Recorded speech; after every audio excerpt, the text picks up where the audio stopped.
Welcome to Viking Preparedness. I am Pastor Joe Fox. Dusty.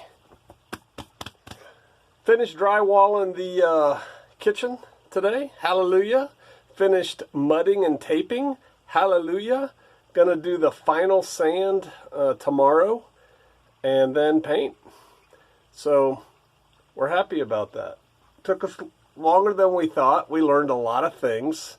This is not that video. It doesn't look perfect, but it's a whole lot better than it was. And considering it's our first ever effort and we were never trained, watched a couple YouTube videos, I think we did pretty good. I think the end result will be fine.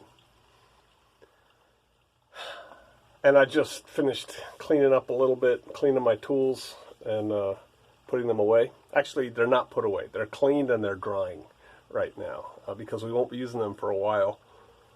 And I have 2 sheets of drywall left over and some scraps, and I'm going to be saving that. I'm probably going to put them in the workshop area where the wood stove goes. I'll put them in that corner.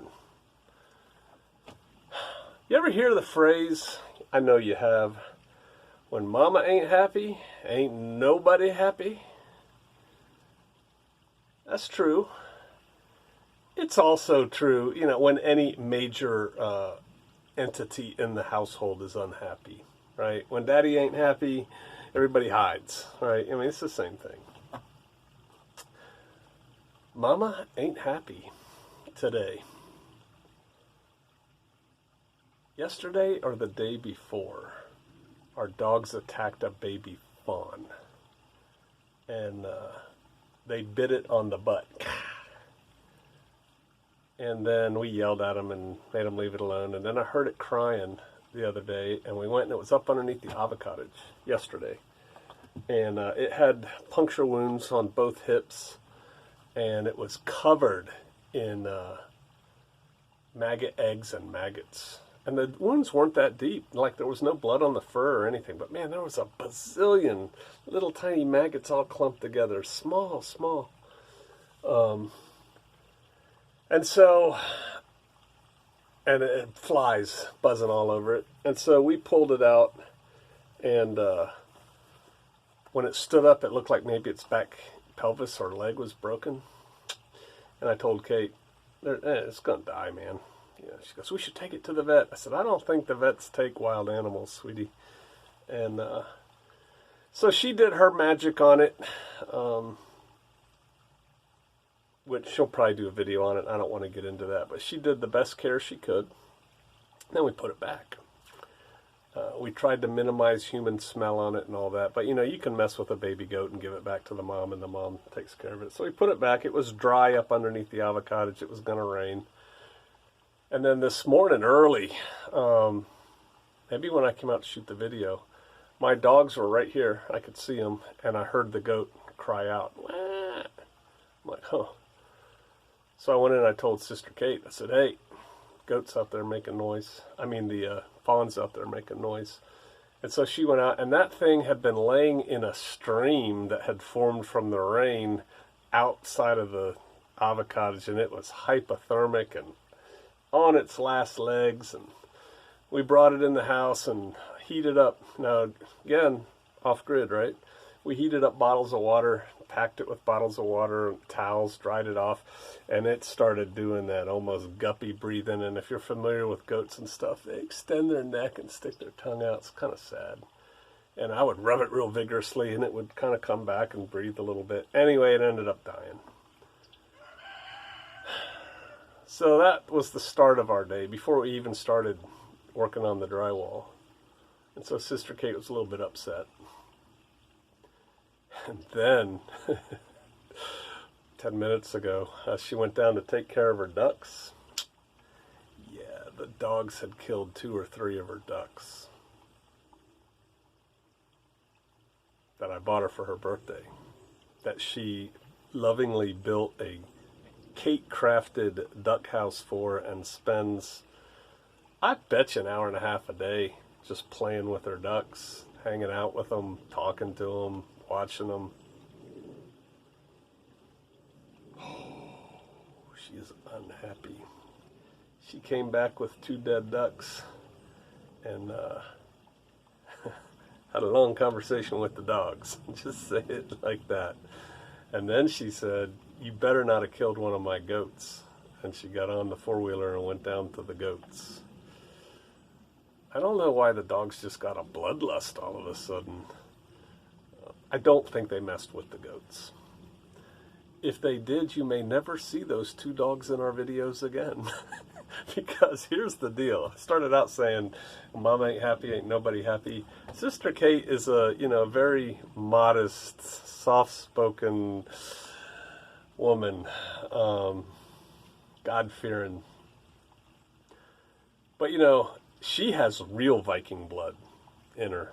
I mean, like ancestors who were Vikings. I don't. Bavarian, Austrian me, right? But she's got Viking blood in her, and oh, boy, I could see her with blue on her face and a sword or an axe in her hand, because when she gets going, look out.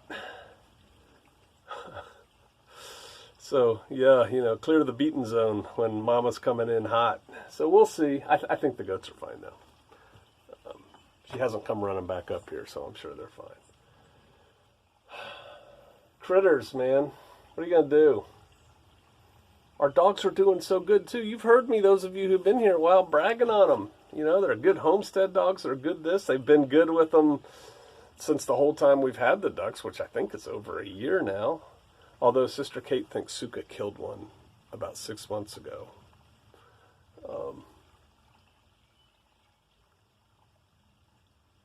Don't know. You know what it could be?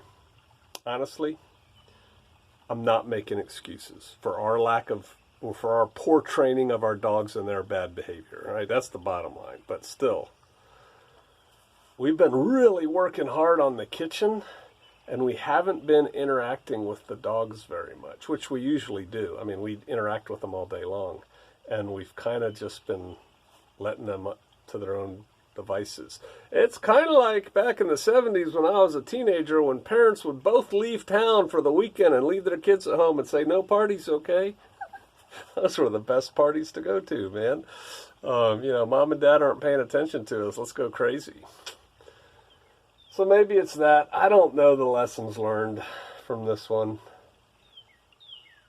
I told Sister Kate, I said, "Look, I'll buy you some more ducks." She goes, "We're getting 6 more ducks at the end of the month." And I forgot that she gave some fertile duck eggs to a sister of ours, who then, and we also bought an incubator.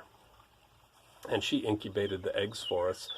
And I think originally it was 12 eggs, and Sister Kate said, "We only want 3 ducks. You can have the rest." But then the woman and her husband talked, and they decided they're not ready for ducks yet, so they're giving them all back to us. And I think 9 or 10 of them lived. So I don't know where the other 3 are going. But so that's all working out. We're getting ducks again. Life goes on. It's the homestead. We had Anatolians, which are awesome. Awesome dogs, and they cost a lot less than Rhodesian Ridgebacks do. And they didn't mess with our livestock at all. However, they would kill any dog they came across. Just kill it dead. With no nothing. No dog fight, no nothing. Just chomp, chomp, chomp. And we did train our dogs. They bit people who didn't need to be bit. And this is, our Anatolians are probably 120 pounds. Huge. And strong, not fat at all. Not like PJ. Strong dogs that look like wolves. And you don't want that dog biting somebody. And they bit a couple people.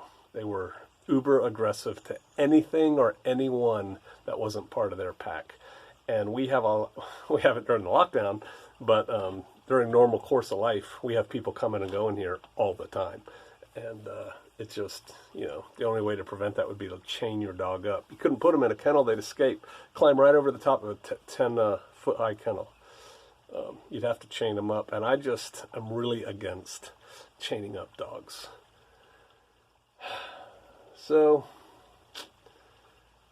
no big words of wisdom on this one, just a little bit of a bummer time here at Shofar Mountain. But we'll get over it, and we'll move forward. And the dogs will get yelled at for the next week. All right. I hope y'all are doing okay. I'm interested in your little dog tales. I know you have them. All right. I'll see you out there.